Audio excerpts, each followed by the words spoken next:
Oke guys, kembali lagi dengan Wawonara. Kita akan bincang-bincang santai dengan narasumber yang saya pikir nggak asing lagi sih guys di dunia persilatan ya. Persilatan TikTok tuh nggak asing karena beliaunya tuh udah sangat dikenal sama orang. Cuma memang nggak tahu ini antara beda nasib atau salah trik. Sehingganya beliaunya ini aku belum nemu bomnya. Jadi buat kalian yang penasaran langsung aja ke beliaunya biar perkenalan diri lah. Aku malas sekali mengenalin dia guys. Coba guys. Nah Aduh. biar aja dianya yang ngenalin diri sendiri. Oke, halo, selamat pagi ya kan, bersama channel Wawonara ya. Kenalin aku Puji, sesuai sama bos bilang, kalau masalah terkenal ya terkenal, tapi masalah nasib emang jauh aku ya. Eh, Nama akunku ya nggak berubah dari nama asliku sendiri, namaku Puji. Aku asli Bekasi, semua teman-teman juga udah pada tahu ya. Nanti kita tunggu aja pertanyaan berikutnya dari Pak Bos lah ya. Enggak gini. Kalau menurutku, bukan menurutku lah, menurut semua teman-temanku ya. Karena aku kenal sama si Puji ini dari konten live TikTok itu nyanyi ya kan? Nyanyi. Dan menurutku memang aku dulu ini guys, apa namanya? Suka dengan suara dia. Sering aku request lagu itu kebanyakan lagunya si Ella karena menurutku itu lagu yang di diriku sendiri itu mempunyai arti yang sangat bagus ya. Dan itu bisa pas dinyanyiin sama si Puji. Cuman akhir-akhir ini aku kurang jadi suka guys. Jadi hilang selera aku, jujur aja aku bilang. Selera aku jadi apa ya, berkurang.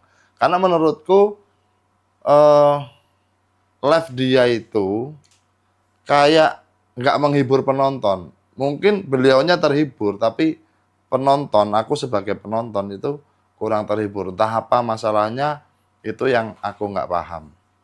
Jadi yang perlu kita gali adalah kenapa si Puji itu sampai punya akun TikTok. Nah itu mungkin yang harus dijawab.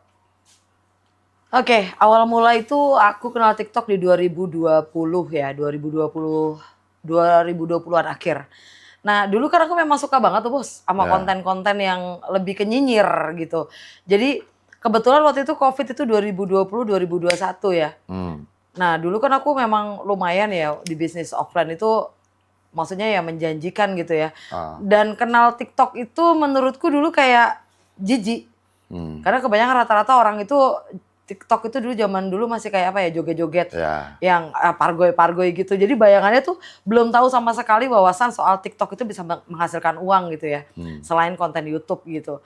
Nah, karena kata saudara, teman-teman, kenapa lu nggak upload aja video-video julid lu itu ke TikTok. Gitu awal mulanya ya kan. Karena dulu gue julid banget guys. Sumpah. Jadi kalian jangan suka buka aib di depan aku ya. Karena kalau buka aib di depan gue, aib kalian itu bakal jadi konten gitu. Nah lama-lama aku coba nih upload beneran viti-viti semacam kayak nyinyir gitu. Maksudnya kayak kehidupan realita di kehidupan nyata yang aku buat semacam curahan hati tapi dikemas jadi kayak julid gitu ya. Awal mulanya kayak gitu. Nah kebetulan tiba-tiba aku scrolling gitu kan. Pas udah coba update beberapa video, ternyata aku beneran FYP. Maksudnya kayak FYP itu kenal FYP juga dulu belum. Kok kontenku tiba-tiba banyak yang follow nih gitu. Terus banyak yang pakai soundku itu untuk backsound mereka atau kayak gimana. Tertarik lah dari situ, maksudnya kayak coba belajar buat lagi video ataupun cari bahan-bahan yang bisa viral lagi kayak gitu. Agak syok sih sebetulnya dari follower cuma 300 sekian, tiba-tiba jadi 9.000 waktu itu. Cuman gara-gara 2 video yang cukup viral lah gitu. Nah dari situ scrolling, kok lihat orang ada yang nyanyi. Itu 2021 ya guys ya. Kurasa itu belum ada level gitu, belum ada Love Orange. Aku mulai kepo ini pakai alat apa supaya mereka tuh bisa audio kayak gitu. Aku pernah coba pakai speaker aktif biasa itu bos.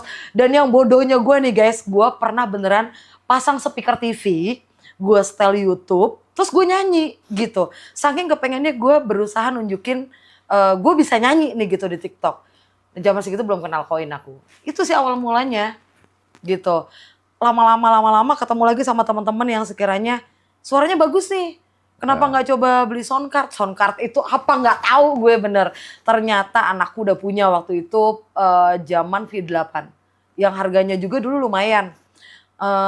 Mulai-mulai searching gimana caranya supaya ini bisa connect ke handphone terus bisa live gitu awal mulanya. Delalahnya kenapa itu bisa menghasilkan menurutku karena dari 2021 itu pas COVID usaha lagi down, tidak bisa juga mengadakan kegiatan event-event di luar, pembatasan di mana-mana, kepikiran bad mood ya, berawal dari bad mood, nggak mikir itu bakal bisa WD segala macem, aku coba nyanyilah pakai gitar gue guys, model gitar ukulele kayak gitu, gitar kopong, coba-coba iseng-iseng colok-colok ya kan. Ternyata, kok lumayan. Yang dulunya nggak pernah kenal saldo di TikTok ternyata bisa ada saldonya. Dari situ mulai ketagihannya nih bos, gitu. Sampai akhirnya sebelum kenal bos ya, aku ditawarin beberapa kayak event-event karaoke. Jadi awal mula gue mikir tuh kayak, karena udah sering lihat penyanyi-penyanyi, nah zaman itu bos, ada lomba-lomba karaoke tanpa koin itu. Jadi benar-benar relate banget, really kayak event biasa kayak kita offline, kita nyanyi karaoke kayak lomba-lomba 17-an kayak gitulah. Yang jurinya aku rasa juga nggak terlalu bagus-bagus amat gitu. Iseng-iseng tuh, dari cuman hadiahnya 300.000 aku pertama kali ikut. Itu nyanyi lagu Tembang Kenangannya siapa ya? Pokoknya genrenya siapa kalau nggak salah ya, Endang Estaurina kalau nggak salah tuh ya.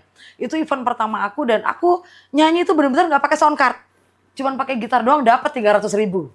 Itu Juara pertama, berapa tuh? juara 1, 300.000. Nah itu yang bikin aku ngerasa kayak, kok lumayan ya, 300.000 duduk di kamar, duduk di depan sofa kayak gitu. Dari situlah tuh jadi semacam ketagihan cari lomba. Awal mulanya kayak gitu aku. Tapi ngomong-ngomong masalah nyanyi nyanyi nggak pakai soundcard ya, pakai speaker aktif. Dulu gini guys, aku kenal si Puji itu karena beliaunya sering ikut event, akhirnya kenal paling berapa saat ya. Iya. Terus si Puji ngusulin kalau aku suruh bikin event, akhirnya aku bikin event sampai 4 kali ya. 4 kali. Ada betul. 4 kali event dan itu salah satu jurinya itu namanya Papi Tora ya. Iya betul, Papi Tora. Papi Tora itu guys, itu udah jadi juri, ya kan, nyanyi, itu kan nggak pakai soundcard loh. Enggak, dia enggak. Pakai speaker aktif Dia kan. pakai speaker aktif sama yang kedua itu dia pakai handset doang. Iya pakai handset loh guys. Pakai aplikasi pop up gitu. Kalian boleh cari itu yang namanya akun Papi Tora. Dulu itu dia jadi juri, terus nyanyi, pakai handset, pakai speaker aktif, nggak pakai soundcard. Suaranya bisa bagus, ya emang dasarnya juga bagus, ya kan. Cuman yang menjadi aku nggak tahu ya, Papi Tora itu apakah memang dia hanya sebatas hanya untuk tahu TikTok hiburan aja atau seperti apa. Tapi kayaknya sih sampai sekarang kayaknya nggak dikembangkan ya. Iya. Vokalnya tuh nggak dibuat konten untuk dia selalu nge-live mencari koin itu kayaknya nggak. Emang beliaunya cukup hanya untuk hiburan saja.